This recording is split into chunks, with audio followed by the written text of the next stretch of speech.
Hello everyone, मैं निश गुप्ता आप सभी का स्वागत करता हूं द सीजीपीएससी कोच के ऑनलाइन लर्निंग प्लेटफॉर्म पे। सहायक विकास विस्तार अधिकारी एडीओ को लेकर के संविधान, ग्रामीण विकास, ग्राम पंचायत और आजीविका का पोर्शन हमारा कंप्लीट हो गया है। आजीविका में एक लास्ट टॉपिक बाकी है।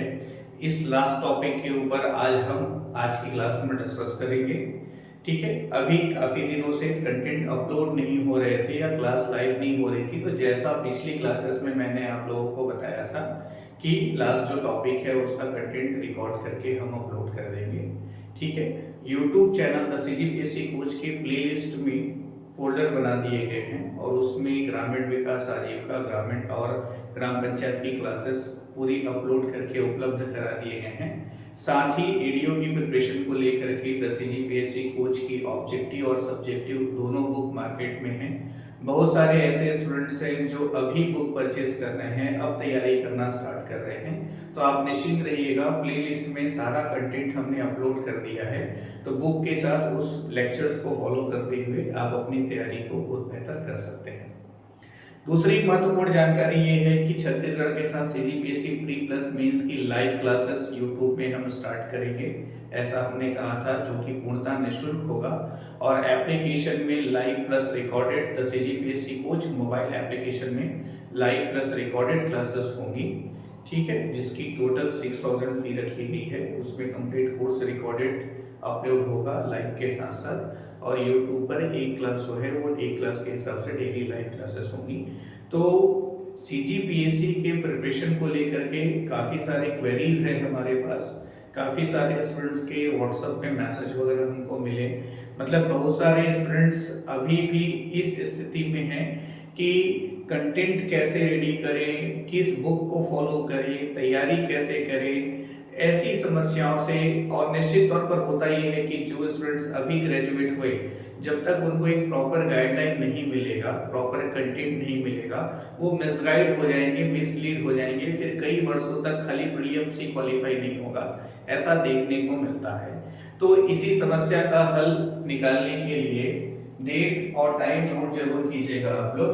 15 जुलाई, ठीक है, 15 जुलाई है ना, आने वाले 4-5 दिन बाद 15 जुलाई को शाम या आपका 9 बजे, ठीक है, 15 जुलाई को शाम 9 बजे सीजीपीएससी की तैयारी को लेकर के एक लाइव ओरिएंटेशन प्रोग्राम होगा। ठीक है, लाइव ओरिएंटेशन प्रोग्राम जो है वो हम रखेंगे, है ना। तो सीजीपीएससी की प्रिपरेशन किस प्रकार से करनी चाहिए, सीजीपीएससी प्रिपरेशन में क्वालिफिकेशंस, एज लिमिट, किन पदों पर सिलेक्शन होता है, क्या स्ट्रेटजी होनी चाहिए, किस तरह के answer writing, content, test series, किस तरह से ओवरऑल, मतलब कि ये है कि सीजीपीएससी की तैयारी को लेकर के कंप्लीट बातचीत इस ओरिएंटेशन प्रोग्राम में होगी। तो सीजीपीएससी प्रिपरेशन को लेकर के ये ऑनलाइन ओरिएंटेशन प्रोग्राम है द सीजीपीएससी कोच का। 15 जुलाई को शाम 9 बजे, ये डेट टाइम जरूर नोट करें, और इसके बारे में जो भी लाइव क्लास का शेड्यूल है वो आपको 24 घंटे पहले दे दिया जाएगा। ठीक है, ताकि आप अपना टाइम फ्री रखें। और जिन भी स्टूडेंट्स को सीजीपीएससी की प्रिपरेशंस, बुक्स, कंटेंट्स को लेकर के जो भी डाउट है, तो 8103166665 इस नंबर पर व्हाट्सएप में मैसेज करके आप अपना क्वेश्चन भेज दें। 15 जुलाई के पहले सीजीपीएससी को लेकर के किसी भी प्रकार का प्रश्न आपको पूछना है, कोई भी डाउट आपके हैं, तो उसके लिए आप क्या करें, इस नंबर पर अपना प्रश्न भेज दें। जो 15 जुलाई का ओरिएंटेशन प्रोग्राम होगा उसमें हम आपके सारे डाउट्स क्लियर करेंगे। और उसके बाद 18 जुलाई से प्रतिदिन सीजीपीएससी की तैयारी करवाते हुए डेली यूट्यूब पर लाइव क्लासेस हमारी होंगी। और यूट्यूब पर लाइव क्लासेस के साथ साथ हम आपको बुक्स और कंटेंट भी अवेलेबल कराएंगे, जिसको लाइव क्लास के साथ फॉलो करते हुए बिना किसी कोचिंग को ज्वाइन किए निःशुल्क तरह से आप बिल्कुल क्लासेस में सीजीपीएससी की पूरी तैयारी कर सकते हैं। इस तरह से आपको लाभ होगा। तो द सीजीपीएससी कोच एक बहुत ही सराहनीय सार्थक प्रयास आप सभी के लिए करने जा रहा है। निश्चित तौर पर प्रोत्साहन और सहयोग की आवश्यकता होगी, उसके लिए जानकारी को ज्यादा से ज्यादा आप लोग शेयर करें। मैं चाहता हूं कि अधिक से अधिक स्टूडेंट्स ओरिएंटेशन प्रोग्राम में 15 जुलाई को शाम 9 बजे जो YouTube पर लाइव होगी उसको ज्वाइन करें, और जो भी आपकी क्वेरीज हैं वो इस नंबर पर आप 15 जुलाई के पहले मैसेज कर दें, ताकि आप जो आपके डाउट्स रहेंगे उन सभी डाउट्स को ओरिएंटेशन प्रोग्राम में क्लियर किया जाएगा। ठीक है, ये एक सामान्य थोड़ी सी जानकारी थी आप लोगों के लिए। आजीविका के अंतिम पड़ाव में एक लास्ट टॉपिक हमारा बाकी है, पशुधन उत्पाद एवं उसका प्रबंधन। पशुधन उत्पाद एवं उसका प्रबंधन, तो जैसा कि आप लोग को जानकारी होगी, मत्स्य पालन को भी अब पशुपालन में शामिल कर लिया गया है। मत्स्य पालन को भी अब कृषि में शामिल कर लिया गया है, ध्यान रखिएगा। तो एक मत्स्य पालन हुआ, दूसरा पशुपालन हुआ। ठीक है, अब पशुपालन के अंतर्गत गाय, भैंस, बकरी, कुक्कुट पालन वगैरह सब आ जाते हैं। ठीक है, तो आजीविका की जहां पर हम बात कर रहे हैं, आजीविका मतलब ऐसे प्रयास जिसके माध्यम से रोजगार और आमदनी में वृद्धि हो। रोजगार में वृद्धि हो तो रोजगार में वृद्धि होगी तो आय में वृद्धि स्वाभाविक सी बात है होगी। ठीक है, तो जी एक तरफ जहां पर ग्रामीण क्षेत्रों में मुख्य आय का साधन कृषि है, वैसे ही ग्रामीण क्षेत्रों में आय के साधन के रूप में पशुपालन, मत्स्य पालन भी है। और अब तो इनका विस्तार इतना बृहद हो चुका है कि गांव में जो पशुपालन हो रहा है उसकी वजह से शहरी क्षेत्र में भी रोजगार उपलब्ध हो रहे हैं, रोजगार मिल रहे हैं। ठीक है, तो डेयरी व्यवसाय वगैरह सब इसी के अंतर्गत आता है। तो इस टॉपिक से जो भी महत्वपूर्ण जानकारी है और 20वीं जो पशु संगणना रही 2019 की, उसके बारे में बात करते हुए हम आगे बढ़ेंगे। ठीक है, तो थोड़ा सा तो ये देखिएगा कि 110 लाख व्यक्तियों को सीधे और 80 लाख व्यक्तियों को अप्रत्यक्ष रूप से रोजगार उपलब्ध होता है पशुधन क्षेत्र से। ठीक है, अब हालांकि ये एग्जाम के लिए महत्वपूर्ण नहीं है, ये नहीं पूछा जाएगा कि कितने लाख व्यक्तियों को पशुधन से रोजगार प्राप्त होता है, पर यह है कि पशुधन क्षेत्र में स्त्रियों की सहभागिता 69% है, जबकि फसलों में मात्र 35% है। तो फसल की तुलना में पशुधन क्षेत्र में स्त्रियों की सहभागिता बहुत अधिक है, 69%। तो ये इंपॉर्टेंट पार्ट होता है। दूसरा देखेंगे, पशुओं की सबसे अधिक संख्या जो है विश्व में वो भारत के पास है। पशुओं की सबसे अधिक संख्या विश्व में भारत के पास है और चीन का दूसरा स्थान है।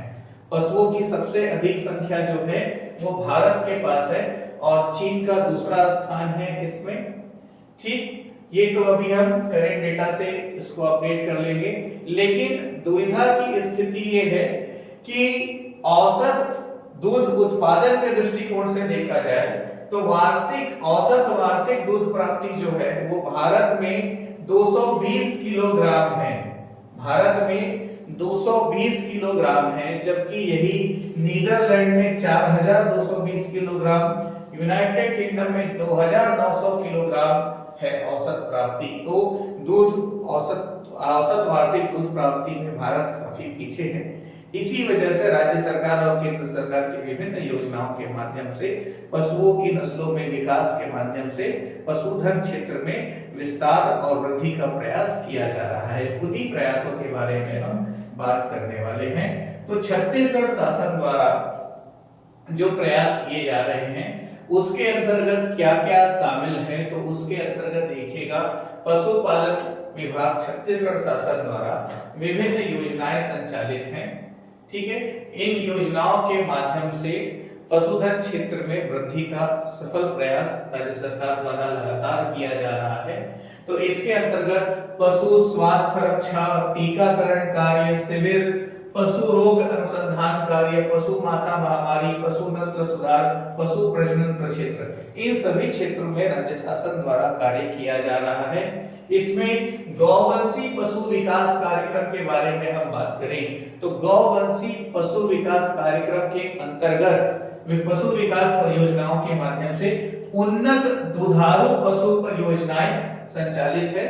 मतलब कि जो पशु है उसकी नस्लों में सुधार किया जा रहा है और इसी के लिए कृत्रिम गर्भाधान केंद्र बनाए गए हैं। मतलब कि आर्टिफिशियल तरीके से प्रेगनेंसी लाई जा रही है जानवरों में, ठीक है।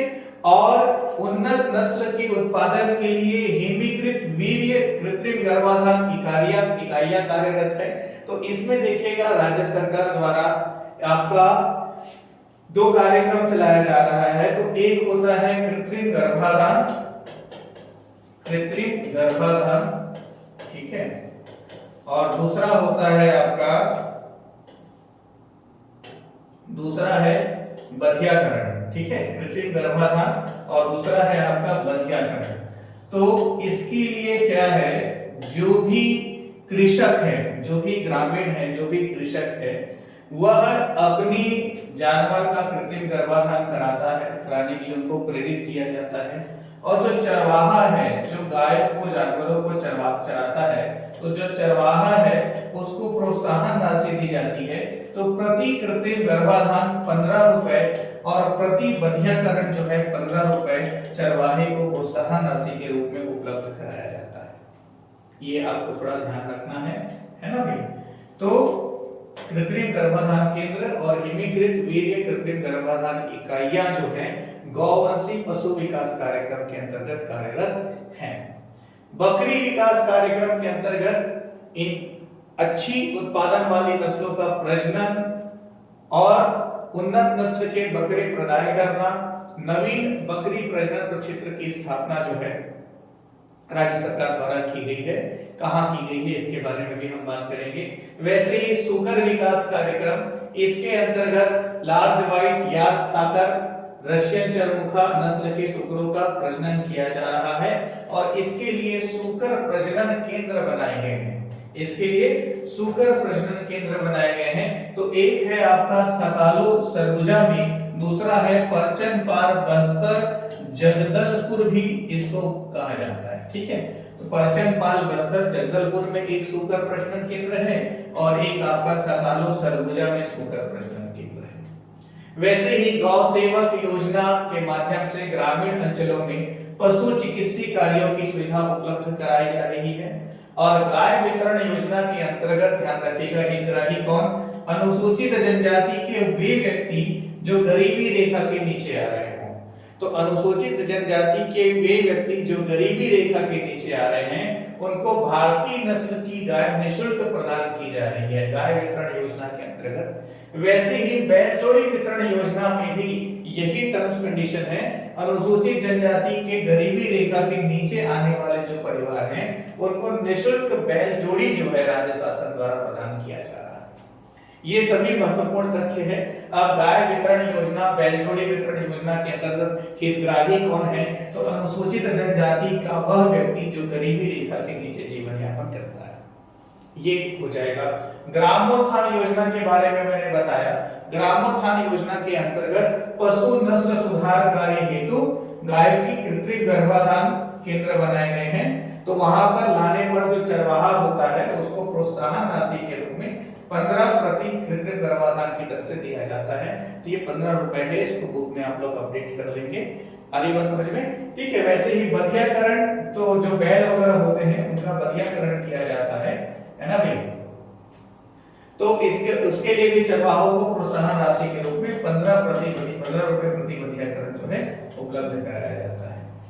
चारा विकास कार्यक्रम के अंतर्गत शासकीय पशु प्रजनन केंद्र पकरिया जिला बिलासपुर, कहां, तो ये प्रश्न बनता है कि चारा विकास कार्यक्रम के अंतर्गत कहां चारा विकास के कृषि योग्य भूमि पर चारा उत्पादन किया जा रहा है। तो प्रश्न का उत्तर है बिलासपुर में कृषि योग्य भूमि पर चारा उत्पादन किया जा रहा है। कहां, शासकीय पशु प्रजनन प्रक्षेत्र पकरिया जो कि बिलासपुर जिले के अंतर्गत आता है। यहाँ पर चारा विकास कार्यक्रम के अंतर्गत कृषि योग्य भूमि पर चारा उत्पादन का कार्य किया जा रहा है।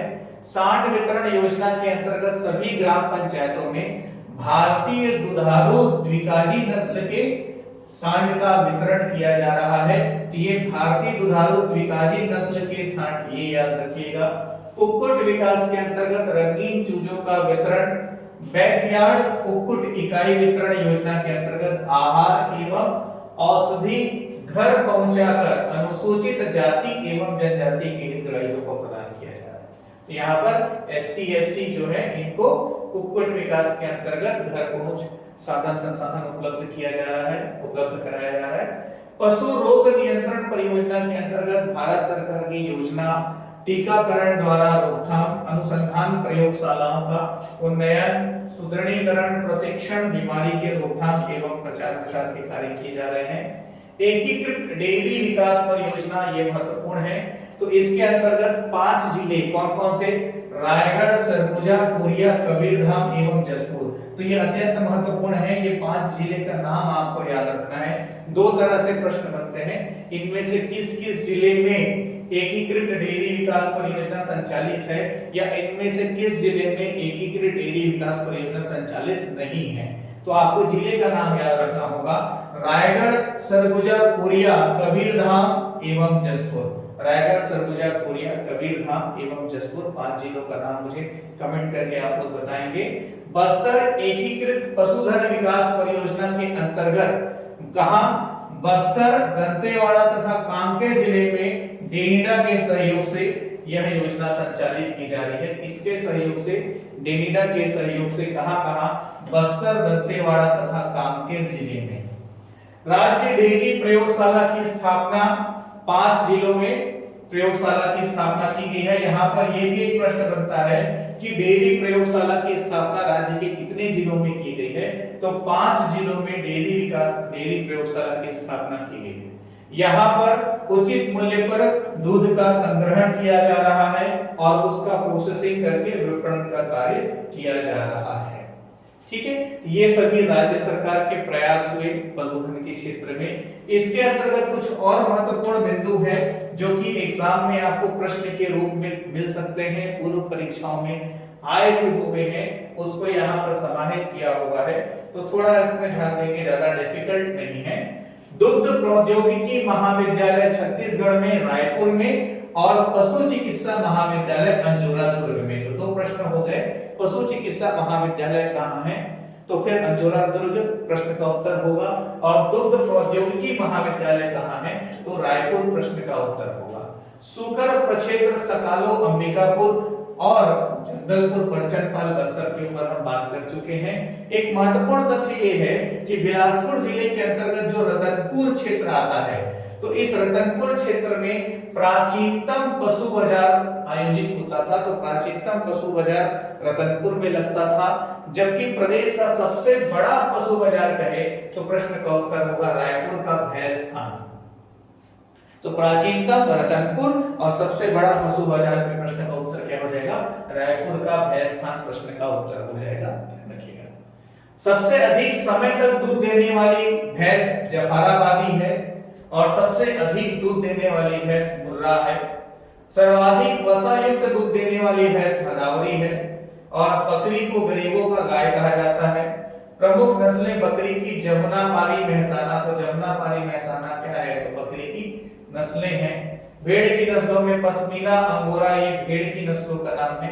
ये सब पूर्व एग्जाम्स में, प्रीवियस एग्जाम्स में अलग अलग स्टेट में आ चुके हैं, इसलिए इसको वहां से कंक्लूड किया हुआ है। तो ध्यान रखिएगा, विविध तथ्य को जरूर पढ़ के जाइएगा। हो सकता है यहाँ से एक आध कोई डायरेक्ट प्रश्न आपको मिल जाए। मधुमक्खी पालन एपी कल्चर कहलाता है। ऊंट को रेगिस्तान का जहाज कहते हैं। इन चीजों से आप भली भांति परिचित हैं। यहाँ पर पशु प्रजनन प्रक्षेत्र की हम बात करें तो पशु प्रजनन प्रक्षेत्र जो है राज्य में 3 हैं। कितने हैं? ये 3 पशु प्रजनन प्रक्षेत्र हैं। तो 3 कौन कौन से, कहां-कहां? अंजोरा दुर्ग में है, सरकंडा बिलासपुर में है और पकरिया पेंड्रा में है। ये तीनों जगह का नाम जिले के साथ आपको याद रखना है। दूसरे स्टेज में हम देखें बकरी प्रजनन केंद्र कहां? ये भी पकरिया पेंड्रा में है। सुकर प्रजनन केंद्र जो है सकालो और सरगुजा में, सकालो पूर्वी सरगुजा और बरचनपाल आपका जगदलपुर, ये दोनों जगह पर सुकर प्रजनन केंद्र है। तो 2 सूकर प्रजनन केंद्र, 1 बकरी प्रजनन केंद्र और 3 पशु प्रजनन केंद्र विथ लोकेशन एंड जिला आपको याद रखना है। फिर अगले स्टेज में हम देखें तो पशुओं से संबंधित महत्वपूर्ण संस्थान जो है, अनुसंधान संस्थान जो है, तो ये भी जितने बिंदु हैं एग्जाम्स में कई बार पूछे जा चुके हैं। हर हाल में आपको याद होना चाहिए, आपको प्रिपेयर करके जाना है बिना किसी डाउट के। तो ये ध्यान रखिएगा, भारतीय पशु चिकित्सा विज्ञान अनुसंधान संस्थान, ठीक है, क्या कमेंट करके मुझे बताएंगे लोकेशन आप लोग। भारतीय पशु चिकित्सा विज्ञान अनुसंधान संस्थान, ये उत्तर प्रदेश राज्य के अंतर्गत इज्जत नगर में है, ठीक है। फिर राष्ट्रीय डेयरी अनुसंधान संस्थान जो है करनाल हरियाणा के अंतर्गत है, हरियाणा राज्य का नाम है, वहां करनाल में है। राष्ट्रीय मधुमक्खी अनुसंधान संस्थान पुणे महाराष्ट्र में है।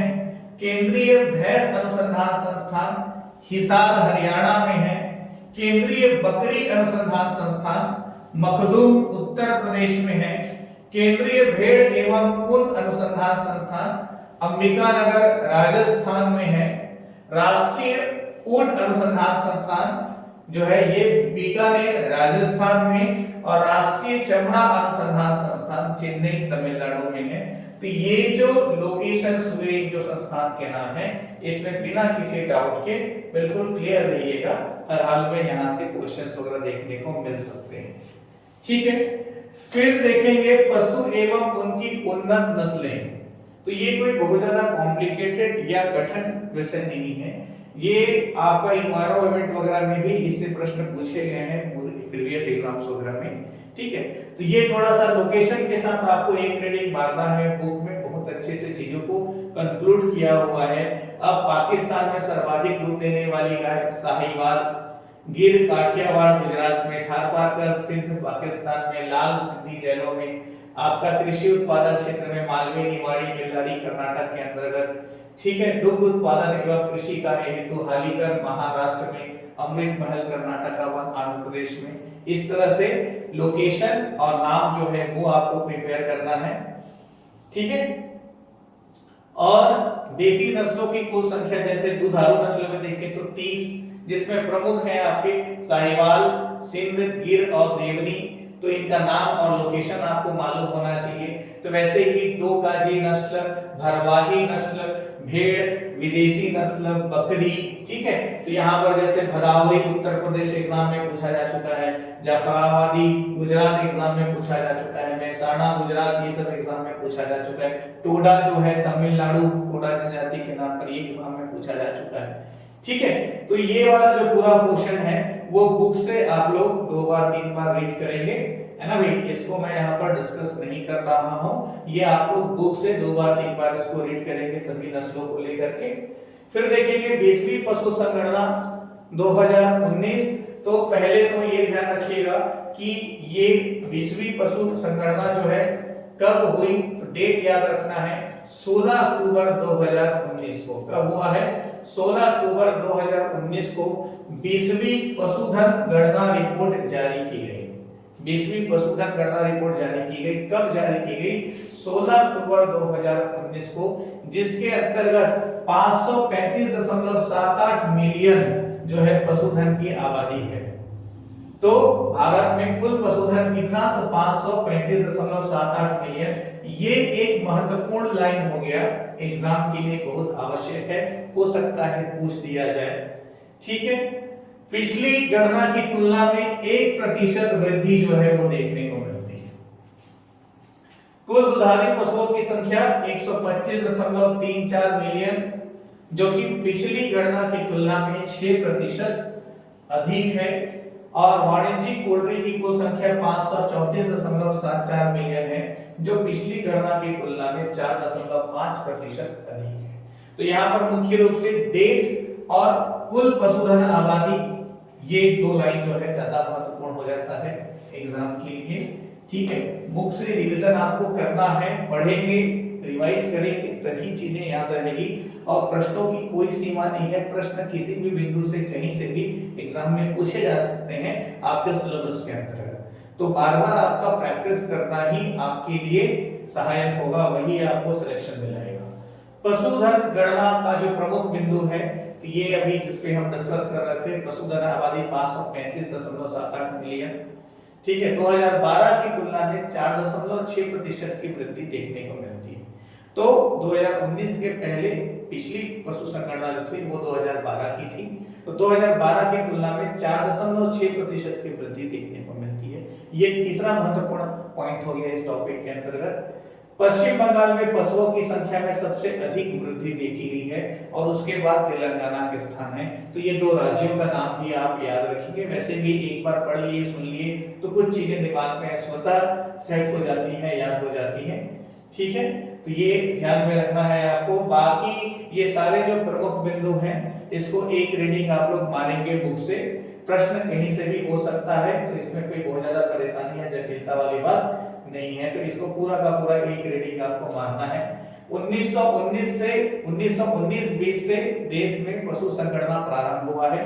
तो ये एक महत्वपूर्ण प्रश्न और बन जाता है कि भारत में पशु संगणना जो है किस वर्ष से प्रारंभ हुआ है।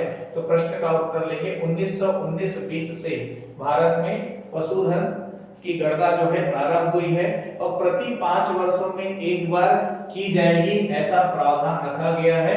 कई बार ऐसा है, ऐसा देखने को नहीं मिलता, बिल्कुल 5 वर्ष में ही नहीं हुआ है, लेकिन प्रत्येक 5 वर्ष में एक बार यह गणना आयोजित की जाती है। तो 1919-20 से भारत में पशुधन की गणना आयोजित की जा रही है। ये एक महत्वपूर्ण प्रश्न हो जाता है 1919-20। इसमें सभी पालतू जानवरों को शामिल किया जाता है और सरकार, केंद्र और राज्य सरकार दोनों जो है, या राज्य सरकार या केंद्र शासित प्रदेश जो है, इनके साथ मिलकर मत्स्य पालन, पशुपालन, डेयरी विकास विभाग द्वारा अभी तक 19 गणनाएं की जा चुकी है। तो अभी तक 19 पशु संगणनाएं जो है की जा चुकी है। 20वीं पशुधन जनगणना, ये इसमें पहली बार फील्ड से ऑनलाइन प्रसारण के माध्यम से घरेलू स्तर के डेटा का उपयोग किया गया है। तो फील्ड से ऑनलाइन प्रसारण 20वीं संगणना में उपयोग इसका किया गया है, ठीक है। ये सब प्रमुख बिंदु हो गए। फिर हम लास्ट में देखें जानवरों में होने वाली बीमारियां। यहां से भी बहुत इंपॉर्टेंट क्वेश्चंस बनते हैं।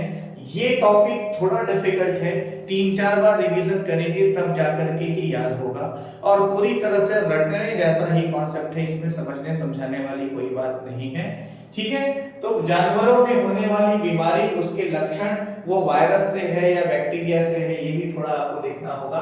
तो सबसे पहले हम बात कर रहे हैं विषाणु जनित रोग। ध्यान दीजिएगा, सबसे पहले हम बात कर रहे हैं विषाणु जनित रोग।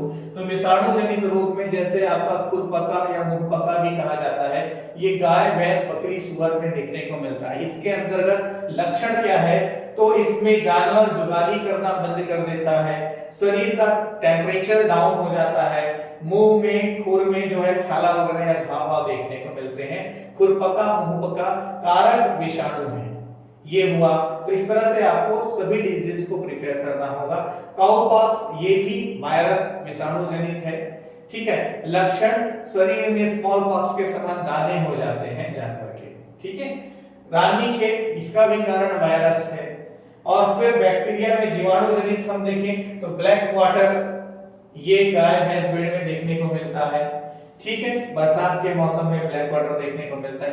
गलघोटू, गाय, भैंस, भेड़ में ये भी देखने को मिलता है। पेस्टुरिला मल्टोसिडा जो है इसका रोग कारक है। एंथ्रेक्स, प्लीहा भी इसको कहते हैं, तो गाय, भैंस, भेड़, बकरी में देखने को मिलता है। एंथ्रेक्स का रोग कारक बेसिलस एंथ्रेसिस। तो ये रोग कारक का जो नाम है ना, वो बिल्कुल रटा हुआ होना चाहिए भाई, देखिएगा। न्यूमोनिया, रोग कारक बोर्डेटला ब्रोंकिस्टेटिका, ये है। पुलोरम, मुर्गी, रोग कारक है साल्मोनेला पुलोरम। और संक्रामक कोराइजा, श्वसन तंत्र का रोग है ये ध्यान रखिएगा। प्रोटोजेवा, परजीवी वगैरह पर बेस्ड जो हम देखें तो लीवर फ्लूक रोग है, रोग कारक है ट्रेमेटोड पैरासाइट फेसियोला हेपेटिका। सुर्रा, गाय, भैंस में देखने को मिलता है, रोग कारक है ट्रैपिनोसोमा यूवेंसी। अब ये रोग कारक का नाम ही आपको याद रखना है, जटिल है और फिर भी आपको अपने से प्रयास करना है और यहाँ से हर हाल में पशुधन टॉपिक से प्रश्न बनते हैं। इस टॉपिक से 3-4 क्वेश्चंस आपको एडीओ एग्जाम में मिलेंगे, तो उन 3-4 में से एक क्वेश्चन तो आपको डिजीज से मिलेगा 100% ये तय है। काकसिडोसिस रोग कारक काकसिडियम प्रोटोजोआ जो है। फिर अन्य रोगों में अफरा, दूध ज्वर, रतौंधी, ठीक है, ये सभी जो है देखने को मिलता है। पशुओं की आयु ज्ञात करने की तकनीक रिंग के छल्ले को गिनकर, सॉरी रिंग नहीं सींग, तो जानवर में सिर में जो सींग होता है तो सींग में जो गोल गोल गोल गोल छल्ले बने रहते हैं, उन छल्लों के माध्यम से पशुओं की आयु जो है वो ज्ञात की जाती है। तो पहला छल्ला 2 साल में देखने को मिलता है। एक छल्ला है मतलब जानवर की आयु 2 साल की है, ऐसा करें। दांत की गणना कर, तो दांत की गणना के माध्यम से भी पशुओं की आयु का निर्धारण होता है। नीच दांत होता है 4 जोड़ी दांत कुल 6 साल में, तो 4 जोड़ी दांत हो गया आपका, तो 6 साल का है। या खुर को देखकर, तो ये ध्यान में रखना है कि पशुओं की आयु सींग के छल्ले से और दांत से और उसके खुर को देखकर, पैर में जो खुर होता है उसको देखकर पशुओं की आयु का अंदाजा लगाया जाता है। ये आयु ज्ञात करने के तरीके हैं। तो ये कंप्लीट हुआ आपका पशुधन वाला टॉपिक।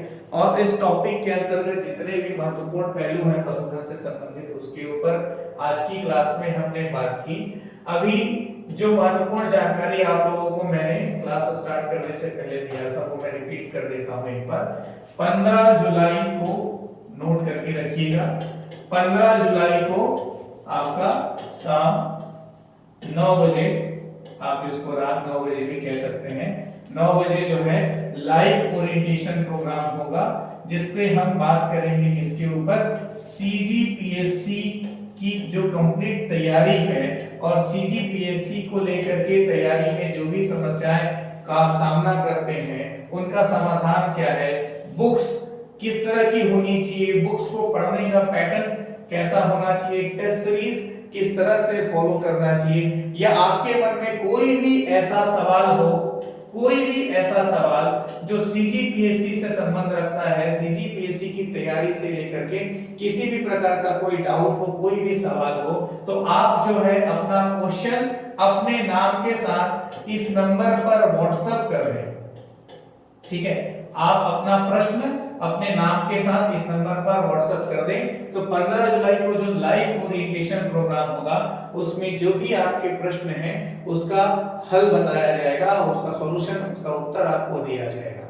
ठीक है, तो ये 15 जुलाई का जो लाइव ओरिएंटेशन प्रोग्राम है ये मैं ही लेने वाला हूं। और सीजीपीएससी को लेकर के कंप्लीट गाइडलाइन पुराने स्टूडेंट्स जिनका कई बार से सिलेक्शन नहीं हो रहा है उनके लिए तो फायदेमंद है ही, उसके साथ साथ जो नए स्टूडेंट्स हैं जिनको सीजीपीएससी के बारे में कुछ नहीं मालूम, वो सभी इस लाइव ओरिएंटेशन प्रोग्राम के माध्यम से अच्छा खासा लाभ उठा सकते हैं। और ये जो लाइव ओरिएंटेशन प्रोग्राम है ये YouTube पर ऑनलाइन होगा। ठीक है, YouTube पर ऑनलाइन लाइव सेशन होगा 15 जुलाई को, ध्यान रखिएगा। ठीक है, और जो सीजीपीएससी प्री प्लस मेंस की साल भर पूरी तैयारी करने की बात मैंने कही है, तो ये क्लास हम स्टार्ट कर रहे हैं कब से, 18 जुलाई से।